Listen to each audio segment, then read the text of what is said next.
Words out. The voice chuckled quietly. That's because he's not for you. The call ended. I stood there, frozen, staring at the counter, afraid that if I moved even an inch something terrible would happen. My hands were shaking so badly I had to grip the edge of the counter to steady myself. I told myself to check the cameras. I turned slowly toward the security monitors. Every feed showed the same thing. Empty. Pump still.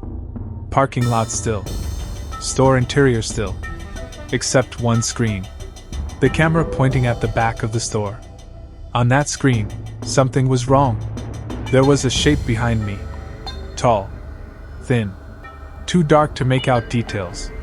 It stood directly behind the spot where I was standing, close enough that it felt like it should be touching me. But when I turned my head just slightly, there was nothing there. I snapped my gaze back to the monitor. The shape was still there. Not moving. Not breathing.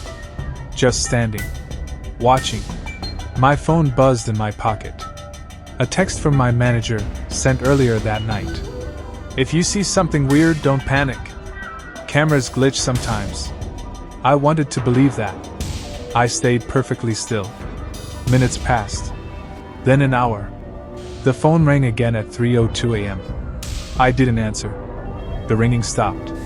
The camera feed didn't change. The thing behind me didn't move. At some point, my legs started to ache. My back burned. My eyes watered from staring too long without blinking. I was terrified that the moment I moved, it would step forward. I didn't know how long it stayed there. Time stopped feeling real. The sky outside slowly lightened. Not enough to be morning, just enough to remind me the night was ending. At 5:45 a.m., headlights appeared in the parking lot. The morning cashier. The moment she walked in, the pressure vanished.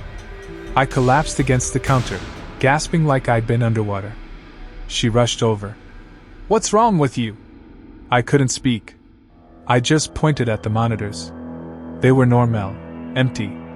No shadow. No shape. The police came later.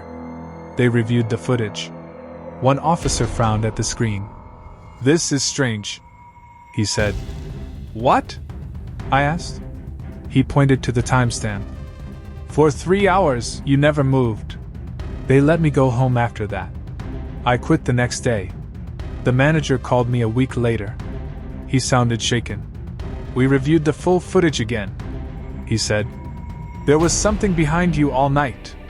I asked him if it moved. No, he said quietly. But when the morning cashier walked in, it was gone. I never worked another night shift. And sometimes, when my phone rings late at night, I still don't turn around.